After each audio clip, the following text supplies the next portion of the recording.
man su fekkee da ngeen ma laaj date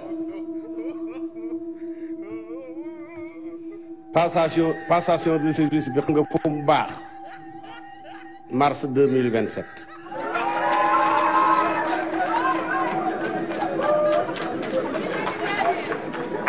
li tax ma wax ko goudron bu yàqoo duñ ko defaraat ci ñaari fan parce que diggante 2021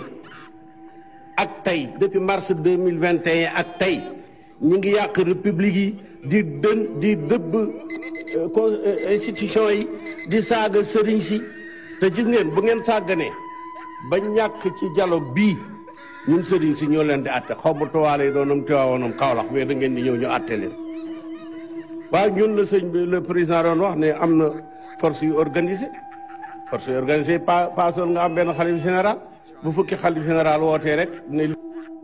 ñu ne ko Macky dernier délai Sénégal mooy 25 de février 2024 mu ne nii tiin xool xaw ma nag fu mu doon xool moom yàgg mu ne déedéet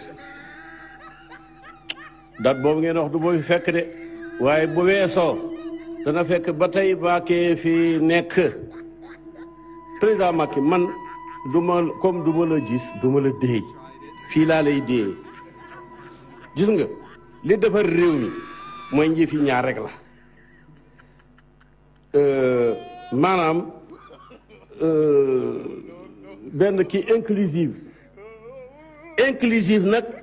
ñaar rek mooy tax mu inclusive d'une part Macky Sall d'une autre part Sonko ñu wote Macky gagné ñu continuer. réew mi am jàmm ak dal moo tax ñëw wuy si la loolu damay sukkandiku ci bi yàlla subhaanahu wa taala di yónni Muusa ci Firawna lam ko waxoon ba muy dem ak lam ko dénkoon ñun monsieur le président de la république fukki at ak ñaar xeex nañ sa nguur gi Touba gën dëkk mosoo koo gagné élection yi di ñëw candidat lañ si en tant que doomu daara ñu bokk si candidat spolié nga taxaw wax ni sa bopp moo sa réew moo la gënal sa bopp maa ngi woo képp koo xamante ni réew mi moo la gënal seen bopp intérêt réew moom nga jiite sa intérêt bopp ñun bu dee ay gor nekk ay jullit nga liggéey fukki at ak ñaar war a dem ni da ngay le deux la sa mandat di jeex woote nga pour ñu jàpp date jàpp élection ñu bokk si candidat spolié dañoo war a ñëw wuy si la gunge la sargal la ñu tëgg élection yi si jàmm loolu laa gëm képp koo xam ne ñëwuloo fi nag sa intérêt bopp moo tax ñëwuloo fi mais monsieur le président il faut que ñu waxante dëgg ñun kenn moomuñu waaye gis nga réew mi moo ñu gën a suñu bopp tey jii may wax ak yow suñu candidat yi 45 candidats yoo xam ne spolié la da président Aliou Sarr jiitu kuréel googu noonu mais kenn ku nekk amoon nga 58 000 parrainage boo leen boole ça fait 2 millions parrainage est-ce que 2 millions parrainage da nga ko jënd ak 500 000 pare non kon kenn gënu ñoo yey kenn gënu ñoo jaaru pour que ñun ñu wax ñëw ci turu askan wi monsieur le président de la république bu fekkente da ngaa jël candidat bu mel ni man nekk spolié am ay candidat yoo xamante dañoo bokkoon ñu jàll si li nga xamante ne mooy parrainage bi candidat yooyu ñu am double nationalité te li tax ñu éliminé ma mooy double externe te man ak ñoom ñu am 12 000 double externe téemaa moom nekk candidat kooku nan la may def y a un problème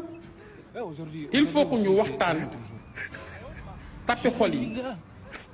ñu ubbiwaat li nga xam mooy processus électoral bi loolu laa gëm loolu laa gëm bu ñu ko defee candidat yi war a bokk nga organiser élection yi ñu dem si jàmm ku gañe xam ne gañe nga mais président boo bàyyee réew mi ci yenn loxo yi lu ñu dal yaa ñu ko teg sa wërëmat jërë ngeen def salaamaaleykum.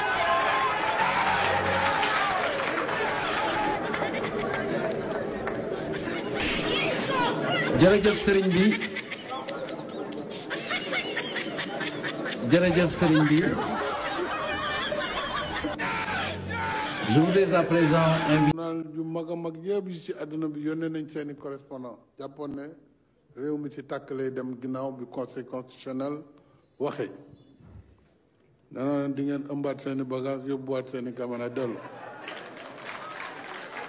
salaam gaay maa ngi leen di ziare bu baax a baax gaay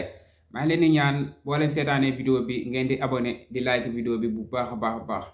man moom sama xalaat quoi kii di Khalifa Niass kii naafeq la lu mu wax sëriñ pa Ahmed Khalifa Niass kii vrai naafeq la xam nga defoon naa ci moom vidéo fan yële muy wax Sonko dafa war a bokk ma koy encouragé gars yi naan ma si commentaire yi kii li muy wax gëmu ko kii day naxaate bëgg ñu pousse élection yi bu déwén man gëw ma ko woon quoi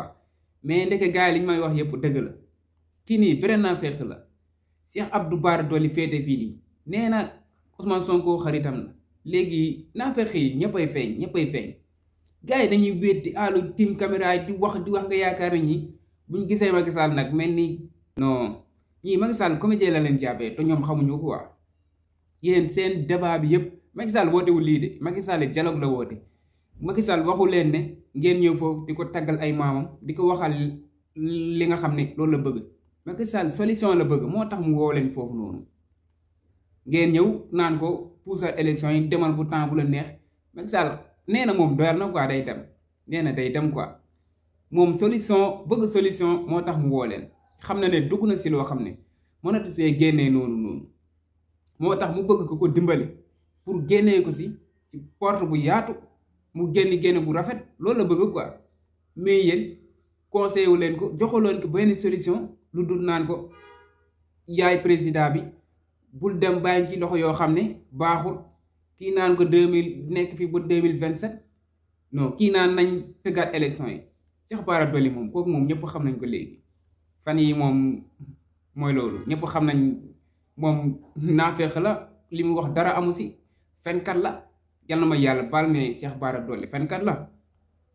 ndax li nga xam ne wax na ko fii yëpp diggante ma Ousmane Sonko seeti naa ko seeti woo ko lépp ay fen la Jibi Njaay protocole Ousmane Sonko nee na loolu yëpp amul Ousmane Sonko nangu koo recevoir sax ci prison mu génn xam nga gars yi li ñuy nekk di bandi si biti yëpp xam ngeen lan moo ko waral li Ousmane Sonko nekk si biir moo tax ñoom ñuy génn di bandilu ku tëb na Ousmane Sonko pa Niassène boobu noonu moom Khalifa Niass moom kenn waxaalewul ay waxam kooku moom gars yi compté wuñ ko léegi sax compté wuñ ko léegi ndax moom lu ko neex lay wax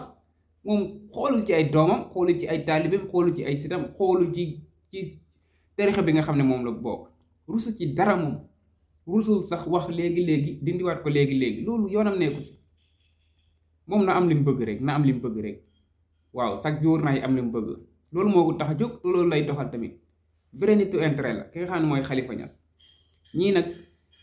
dañuy gën a dugal Macky Sall dafa dugg ci pax bëgg ku ko génnee woote dialogue ñoom ñu ñëw di ko gën a dugal Macky Sall tamit daful